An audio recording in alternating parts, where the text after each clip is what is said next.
Hey, the better rifle.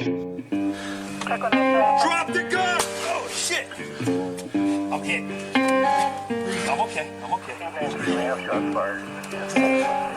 But I'm not gonna die. Welcome to Badges, Bullets, and Blunders, the show that tells funny cop stories from real people who lived them. I'm your host, Travis Harless. Today, our guest is my good friend, Senior Officer Fuji. All right, Fuji, can you tell us a little bit about yourself? What did you do before you became an officer? How long you've been an officer? And what's some of the assignments that you've worked since you've been a police officer? So prior to becoming a police officer, I worked for an oil field company, and I was not a rig hand because those guys are way too cool for me. I worked in a shop, maintaining the drilling equipment. But about 2015, there was like massive layoffs with the oil field. So lucky me, I was one of them. You needed a job. I needed a job, and ended up applying. My wife was telling me, like, you're a bum. I was like flipping cars and motorcycles and doing whatever I could for money at home. And she's like, you need a real job. Yeah. BPD's hiring. I applied. I guess they needed to pad the numbers for their diversity because I made it through. So here I am. So your wife shoved you out the door and made you go get a job. Yeah. Nice. It's funny. You always hear people say, like, oh, you just had this real passion for law enforcement. And I'm like, Oh, yeah. that's not always the case. No. And day one of the academy, they actually did the whole, you know how it is. Yeah. Stand up. What's your name? What'd you do before this? Why'd you become a police officer? And it was, stand up, say my name. Oh, this is what I used to do. And she goes, why'd you want to become a police officer? And I kind of do the old, like, and she goes, whatever it is, it's fine. Just say it. I'm like, I needed a job and a paycheck. So I applied. Yeah. And I just remember I was sitting like near the back of the class, and there's people in front of me. They're just like, I'm like, said, be honest. Yeah. There we go. Yeah, I thought we were in the safe space. I thought we were in the trust tree with the nest. I was probably right on the edge of the circle, just on the edge of that trust tree. But. Yeah. So then, how long have you been an officer now? So 2015? 2016. I actually just passed my 8-year mark. Okay. About 10 days ago. So. All right, and then you worked all over a little bit here and there. What kind of assignments have you had? So of course, I've been on patrol. I was in the gang unit for a couple of stints. I had like some temp spots in the gang unit, if you want to call it that.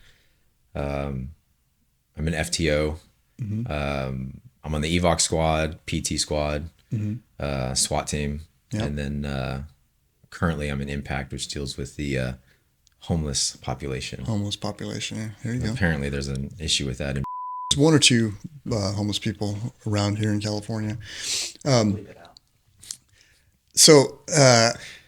Back in 2020 is the first time that you and I worked together directly. Like, we had encounters or whatever, and we knew each other. But we were on during the COVID crisis, we were on a modified, like a midnight shift, and you had a partner, your partner Colton, and you guys were my supervisor partner, the other sergeant on the shift. He called you guys our heat-seeking missile, which I thought was appropriate and funny. So you had some good times with Colton. Tell us about one of your cocaine busts.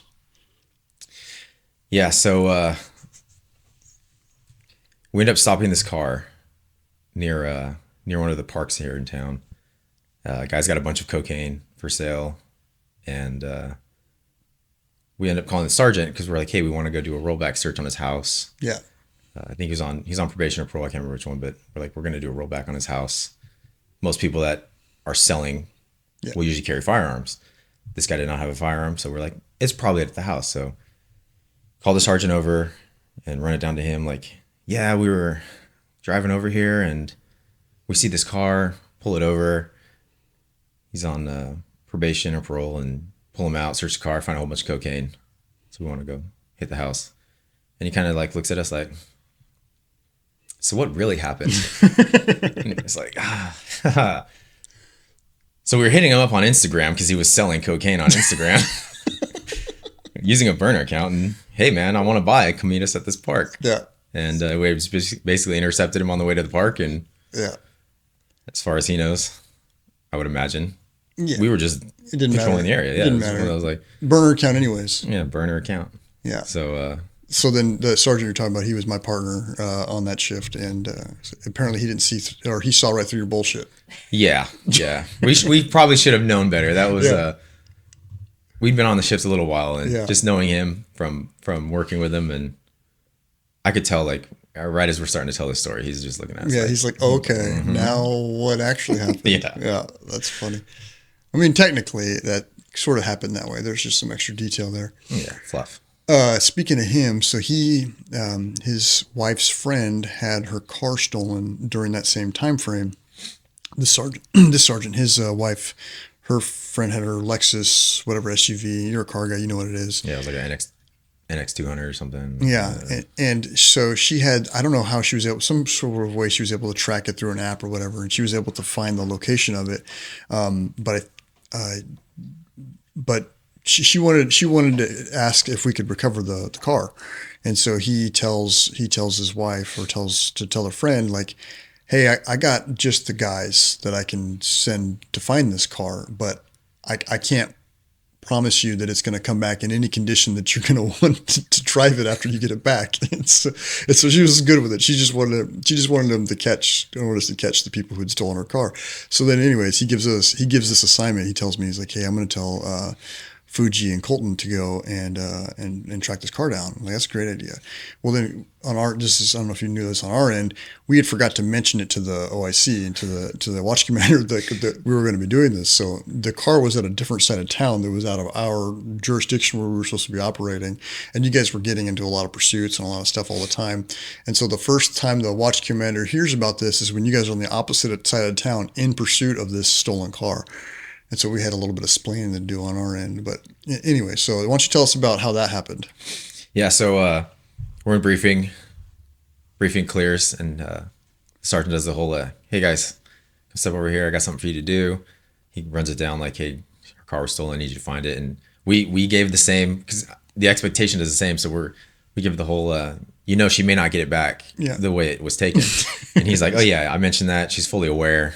It's fine. And I'm like, all right, green light, let's go.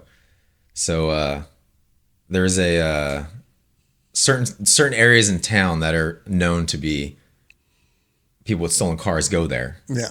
And we ended up hitting this one spot, and we were probably searching for the car for maybe 10 minutes. Mm-hmm. And in this area, there's just a whole bunch of hotels. Oh, excuse me, not hotels, more like quick pit stop motel kind of things. Yeah. And hourly rates. Yeah. Yeah. So we're in the parking lot of one, and we could see through the fence some headlights kick on, and it kind of gets our attention. And usually in these motel areas, you're looking at like 96 Buicks and, old Honda Civics, things like that. Well, there's some like bright LED headlights kick on, and we're like, that's kind of odd. Yeah. So it seems like a nice car. That's a late model car. Yeah. Not usually going to be over here. So we drive over to that side of the hotel, and the parking lot was weird. It's one of those one way in, and when you get to the end, you have to like make this tight U-turn because it's not a very big parking lot. So as we come around the backside of this motel, here comes same model Lexus, same color, everything, passing us, and we're looking at it. And because the Lexus was so new, it still had a temporary plate on it. Mm-hmm. And as we pass the car, we look and we're like, temp plate, that's got to be the car. But it takes us a second to like do this Austin Powers kind of 800 point turn to get out of there, to get back out to the street. When we get out to the street, we can see that the car is gone. Like we're like, this guy, from the time it took us to turn around to when the car was out of view, was way too quick. Teleported. Yeah, unless you're really stepping on it. So we come hauling ass around this little curve, see the car. We end up lighting it up from like a distance, and then he pulls over into the parking lot of a gas station. And as the car pulls over and stops, the car's kind of like doing the rocking motions, like movement on inside the car, and like they're switching seats. Yeah, that was immediately what we thought. We're like, someone's switching seats. Like a Chinese fire drill, but inside the car. Yeah. So we were like, they're switching seats. They're pulling their amateur driver out, and they're throwing Mario Andretti up in the driver's seat. You know what I mean? So we don't even really get out of the car. We kind of door pop and kind of sit there and wait, and we're looking like they're gonna go. Car takes off. Like, all right, let's go. Car, where these motels are, like most motels, they're right off the freeway. So, car gets on the freeway, starts going southbound, and there's construction in the number 3 lane. So they have all the cones lined up. No workers or anything out there because it's late at night. But Yeah. this car just starts plowing through this line of cones, and this had to be intentional because you got a 3 lane wide freeway, but he's just dunk, dunk, dunk, dunk, dunk, and these things are just shooting over this car all over the road. I would hate to be the guy that's got to fix that in the morning because he probably did that for a good Just leave 500 yards. Like, it was a lot of cones. And he ends up getting off on the next street, which was probably about a quarter mile away. And he gets off and makes a westbound turn, just blows us red, makes a westbound turn. We were a little bit behind at this point, so we didn't see this, but I found out later that as he was coming off the freeway, a semi was westbound, and he ended up sideswiping this semi as he does the little, like, help me change direction in this vehicle. Yeah. And so we chased this car. This car goes all over the city. It was a pretty long pursuit. Mm-hmm. I was driving, luckily, so I got to have all the fun. Yeah. While my partner's sitting shotgun just along for the ride. And it ends up going into a neighborhood. And the car comes to a slow enough speed where they all end up jumping out of the car. Mm-hmm. And when they jump out of the car, they run around the front of the car and they start running down the street. Well, I'm like, I'm not going to chase them on foot. I'll just drive around until they decide to hit a fence or something. So I'll save my energy while they're running. So I'm following behind them. And then they all turn and start hitting fences into the neighborhood. Well, I throw the car into park. What I didn't know is that the car we were chasing was still in drive and had been rolling the entire time. Ghost ride the whip. Oh, yeah. So as soon as I throw it into park, open my door, and right as I'm stepping out, I just feel the car get rear-ended. Boom. Yeah. And so you get yourself rear-ended. yeah. So I got rear-ended by the car I was chasing. Yeah. So that one was fun. Nice. We end up, I hit a fence on the south side of this residence. And this is up in the north part of town, northwest, so nicer houses. Yeah. It's like a giant, it had to be like a 7-foot wrought iron gate, but it didn't have the wrought iron slats, like they had like sheet metal over it. So it was a nice gate. I'm climbing over this gate and I get stuck because as I'm coming over, my body cam and my belt, everything's just getting hung up on this fence. Well, my partner ends up just pushing me over this fence. I go over, and I was a little bit upset about this point because we were using the old magnetic mics, not mics, the old magnetic body cam mounts. Mm-hmm. And when he pushed me over, it like caught on the fence and ended up pointing straight up. Yeah. The video was pretty sick because Air One's flying over. It was a pretty cool video. And you see all the other officers hitting the fence behind me. Yeah. And it was a pretty badass video, but partner goes over with me. We run around the back side of this house. I'm chasing him. I'm probably 20 feet or so behind the guy. He hits a fence northbound into the next residence, runs around the north side of that residence, and I'm on his ass. He goes to hit the fence back out onto the street, and as he goes and jumps, he gets on the top of the fence, and he goes to plant his foot, and the foot slips, and he realizes, like, I don't have enough time to try to jump it again. Yeah. I remember he turned around and looked at me, and I just speared this dude straight through the fence. Like, nice. I was expecting him to hit the fence and fall, and I'm like, okay, I'll get him into custody. But we both go through this fucking fence. You like Kool-Aid man your way through. Oh, yeah. Oh, yeah. Yeah. Luckily for me, his body broke my fall. Yeah. So I was okay. Yeah. But ended up going through this fence, get him into custody, and the female didn't even make it over the fence, so she wasn't taken into custody in the front yard, and they ended up getting the second guy. Yeah. So there was 3 in the car, 2 dudes and 1 chick. So did he make good on his promise to get the car back to her and got the car back in a condition she would want? It wasn't as bad as it could have been, but the car it wouldn't buff out. Yeah, you were buffing that out. Yeah, no, it still had the tires on it. I don't think there's a compound known to man that's gonna get those. But nice. that was a really weird one. Interviewing them was very strange. Talking to both guys, they had like beef with each other, and they were cousins. Yeah. And I go like, what's this whole beef? One cousin tells me, well, the chick I'm dating is his ex, so we don't really get along. And I'm like, okay, like, who's the chick you're dating? Oh, the girl that was with us. And I'm like, okay, well, like, how'd you guys meet and all this stuff like that? I'm just kind of like chopping it up with him, trying to, get him comfortable to talk to me. Yeah. Oh, well, she's my cousin. And I'm like, I kind of do the pause of like, okay, so you guys are cousins and you're fighting over the same chick who's your cousin, which has to make her related to him as well, right? Yeah, we're all cousins. It's a cousin triangle. Yeah. Yeah. And I'm like, I just need to get the fuck off this call. Like, Yeah. I'm gonna Keep it in the family. Can I get someone else to transport these guys into jail? I need to get off You this can have call. that car back. Yeah, I don't want anything that went on in that car. You were talking about those cones, and it reminded me when I was in the academy, we used to do our EVOC, emergency vehicle operator training at a different agency. So we'd drive down to San Bernardino.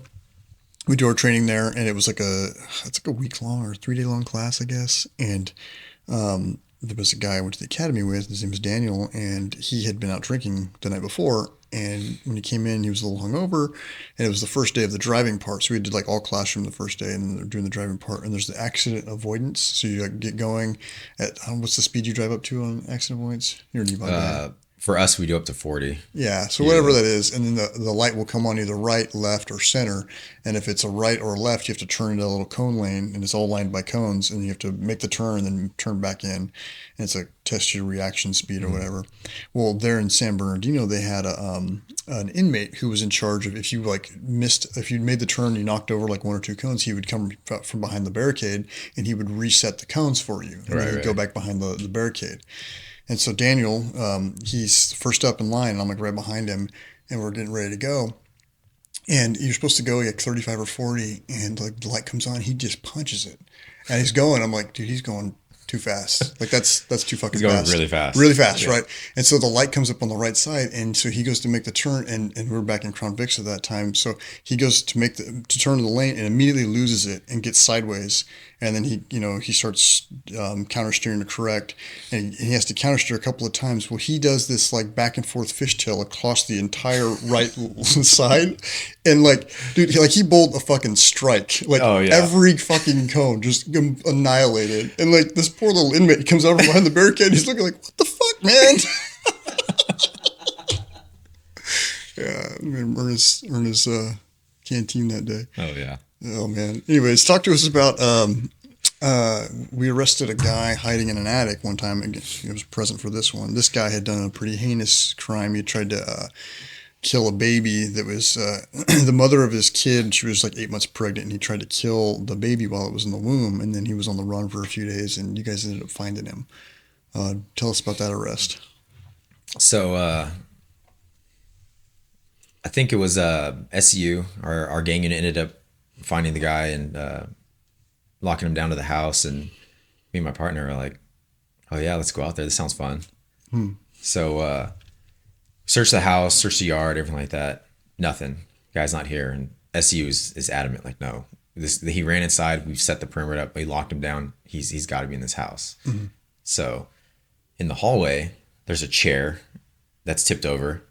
And right above that is the attic access. And there's, you see like the insulation and the little crumbs from the ceiling are all over. And we're like, that's an indicator. That's an indicator. I'm no mathematician, but 1 and 1. I'm no doctor. Yeah. So we ended up getting a thermal, a little thermal lens from fire who was on scene, and kind of dim all the lights, shut some lights off. And I was actually amazed at how well that thermal works, because looking up at the ceiling, everything's this dark gray. And then in one room, it's like the whole ceiling is gray. And you're like, look at that human-sized spot of heat right there. Right there in the rafters. Indicator number 2. Yeah. It's a clue. So our sergeant at the time is like, I have this great idea. Let's send their canine up there. And first canine goes up there and just kind of rolls around in the insulation up there like it's having a good time. Like a chinchilla. Oh yeah. Yeah. Full sand bath. Comes back down and we're like, no, like this. He's there. You can obviously see he's he's literally right there. Yeah. So call up another dog, and as we're gonna get ready to send the dog up, we get one of those pike poles from fire, and obviously this guy's. We haven't been really up there to look, but we're like, obviously this guy's probably buried under the insulation, so the dog didn't find him or anything. So the idea is, as soon as the dog gets sent up, we're gonna punch the pike pole through the ceiling to kind of hit him with it, to get him to move, make some sort of noise, something so the dog can key in on where he's at. Yeah. So my partner's like, hey, when they give me the go, I'm gonna send this pike pole through the ceiling. Like I'm gonna send it. Yeah. And we're like, perfect. Sounds like a plan. Yeah. Dog goes up. They're like, all right, hit him.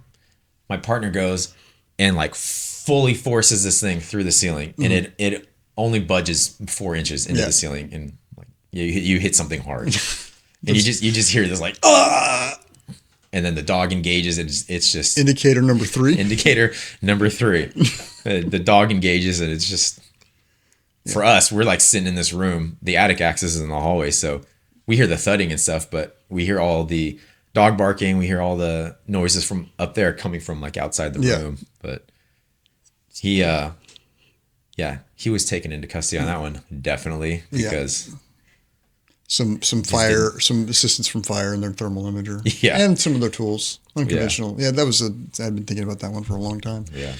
That was a little unconventional, but Definitely a first for me. I haven't had it happen since, so yeah. it might be something you haven't seen in a while. Talk to us about you got in 2 pursuits in one shift in one night. Yeah, so this was my first. I believe it was my first day out of the gang unit, and I was riding with a new partner at that time for the night, and we end up seeing this car cruising down the street, and it's kind of doing the whole driving slow, being super cautious. There's like little, you know how it is, little indicators you look for. These guys keep staring at us in their mirror, all this sort of stuff, and we're like, all right, we're gonna throw a stop on this car. Ends up going pursuit. Fairly boring pursuit because they stayed on the same street, just southbound for like a mile and a half. During the pursuit, they ended up tossing some guns, and we get them into custody. They just pull over once the guns are out of the car and they're far enough away. They just pull over and get them into custody. So we take them downtown. As we're leaving the jail, we're driving back down to our zone, and there's a truck in like the number 2 lane, and we're behind it. We just happen to just be cruising, like we're gonna go get food and just. And how long had you been out of the jail at that point? 2 minutes. Yeah. 2-3 minutes. And it's a target-rich environment. Target-rich environment. It's odd that they put the jail on that side of town, but yeah, we're coming up to a red light, and the left lane, like I said, we're in number 2 lane, and this dude just suddenly goes over to the turn lane and just blows a red. Yeah. And we're over here like we're having this whole discussion of like, hey, do you want Jack in the Box or Burger King tonight? You know, and we're like, the hell was that? All right, we'll line him up and see what happens. This dude goes pursuit with us. Yeah. And we're just like, what the hell, man? Like, he ends up hitting this dirt field, and this was where the pursuit gets fun, because this was like Dukes of Hazzard, and you know, this dude's sliding his truck sideways. Kind of hard to slide the Tauruses a little bit, but it's not like the General Lee. Oh yeah, no. The truck was full send though. Like this guy was sending it, and more officers start showing up, and then it turns into this whole like dust is everywhere, and you just see this red and blue glow and taillights, and it's like a beehive of activity. Yeah. He ends up high centering up on an embankment. Luckily for us, the embankment was near a telephone pole, and the telephone pole actually, when his truck hit, it was pinning his door closed, so you couldn't even get out of it. So he didn't get a chance to run. But yeah, we get him into custody, and we're like, it was a GTA, right? It was a stolen truck. Yeah. We didn't find out after, because when he was running, he just took off. We never got the plate on it or anything until after the truck had stopped, and we're just like, hey man, like, what the hell was that about? He's like, oh, you guys were behind me.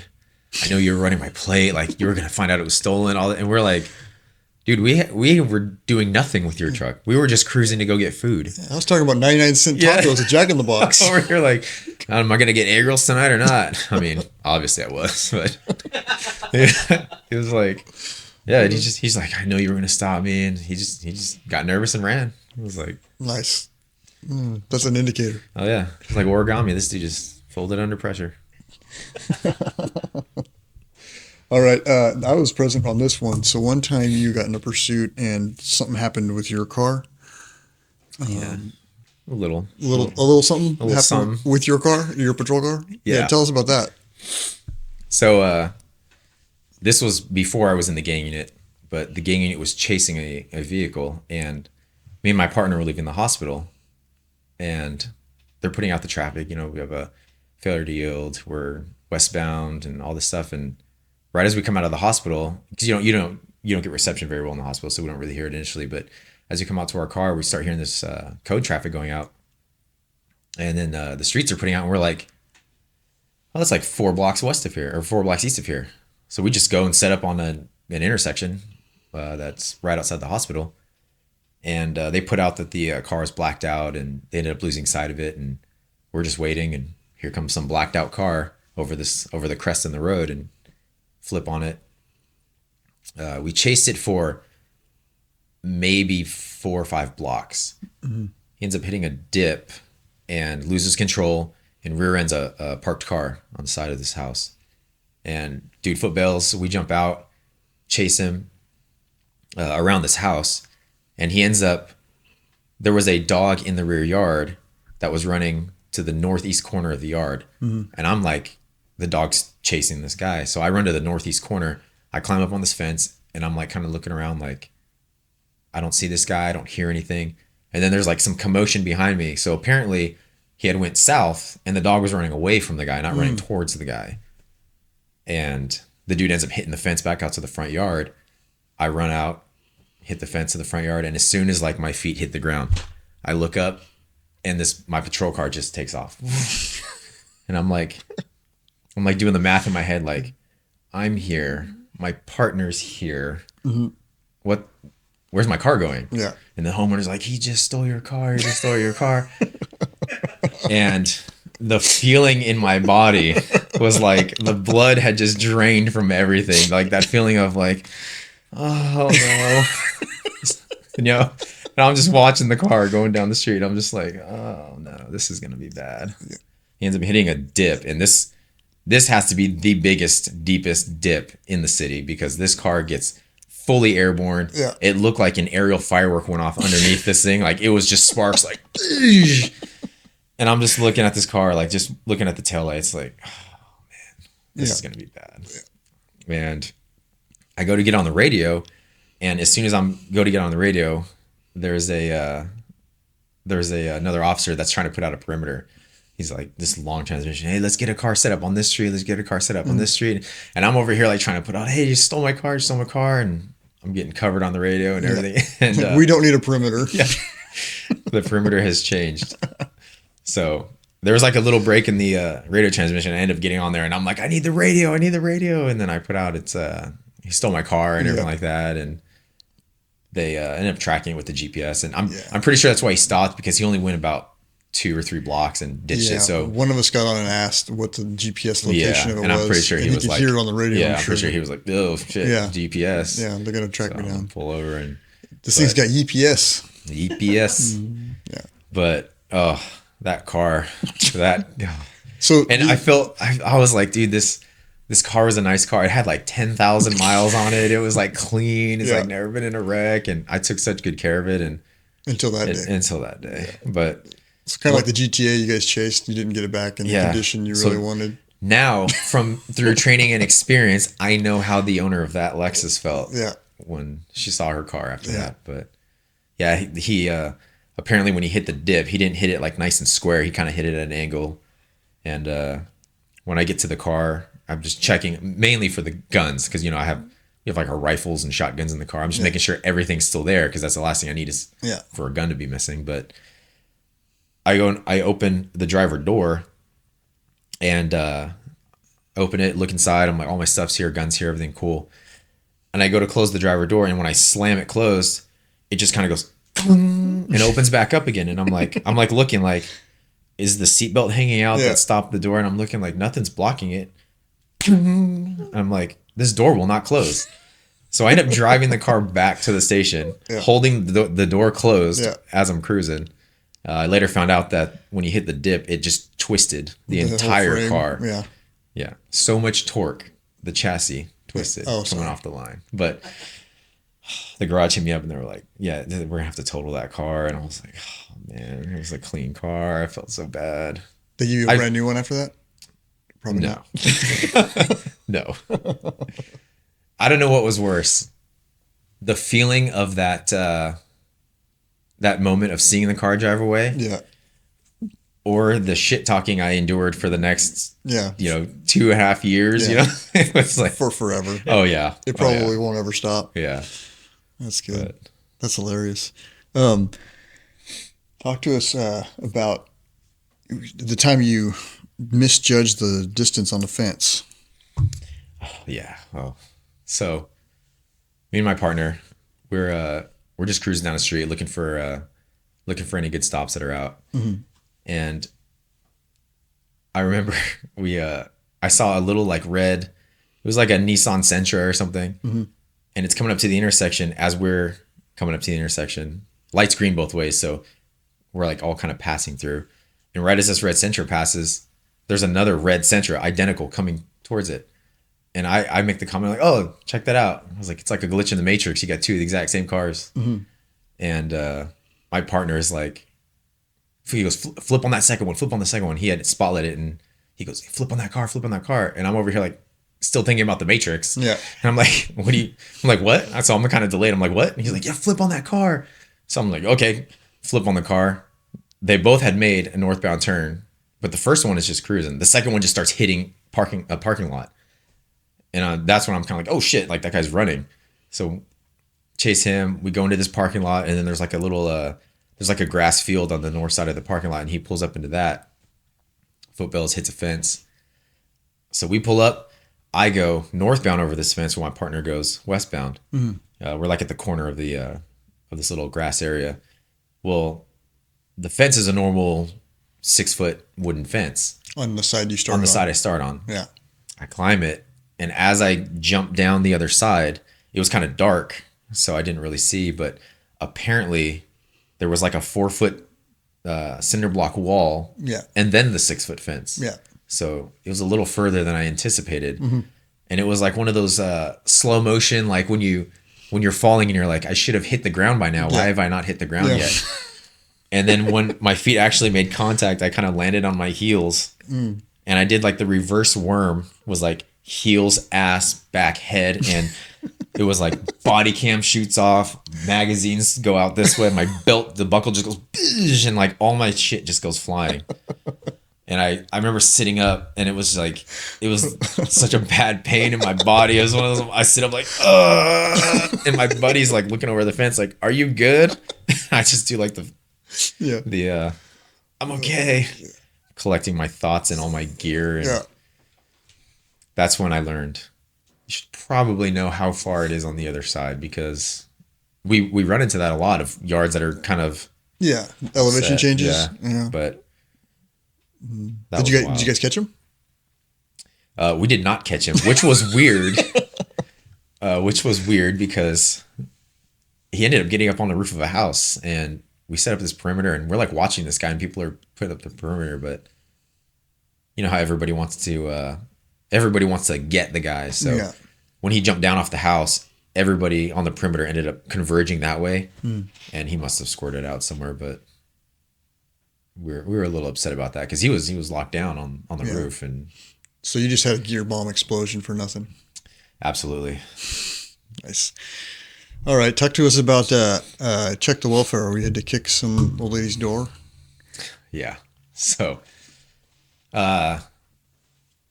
certain parts of town, they'll have communities where they're mostly like old folks, like living homes. Not necessarily like a in-care facility kind of place, but a lot of like the neighborhood will be elderly and things like that. So we get a call about this guy's like, I can hear my neighbor yelling for help through the wall of our like a duplex kind of thing. Yeah.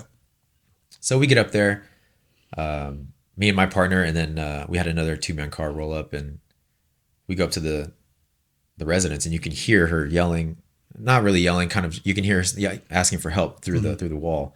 So we're like, okay, yeah, she's in there, she needs help. We have this is probably bad judgment on our part, but we have like the smallest female of the 4 of us kick this door. Yeah. She does a couple kicks and is like, I can't get it open. So my partner's like, oh, I'll get the door open. Like, I'll move over, move out of the way. I got it. Let me in. I got this. Let me show you how it's done. And he does a couple kicks and he looks at me and he's like, that's a solid door. And I'm over here like, come on, man. Like, all right, move over. Yeah. Let me show you. Let daddy show you how it's done.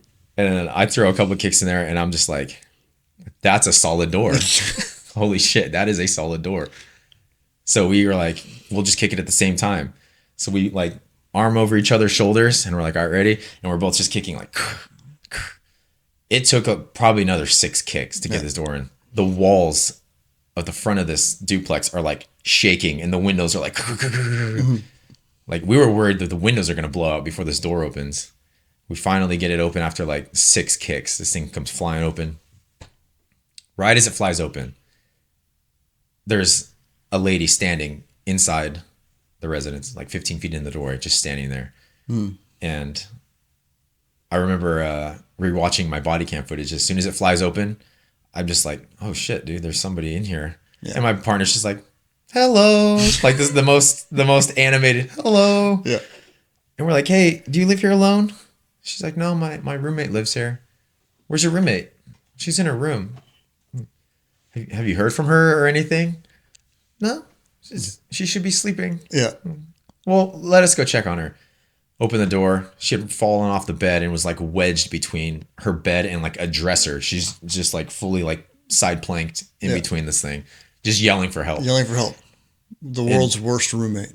Absolutely. Either that or she was maybe gonna inherit money or something. Yeah. She wanted to live alone. Yeah.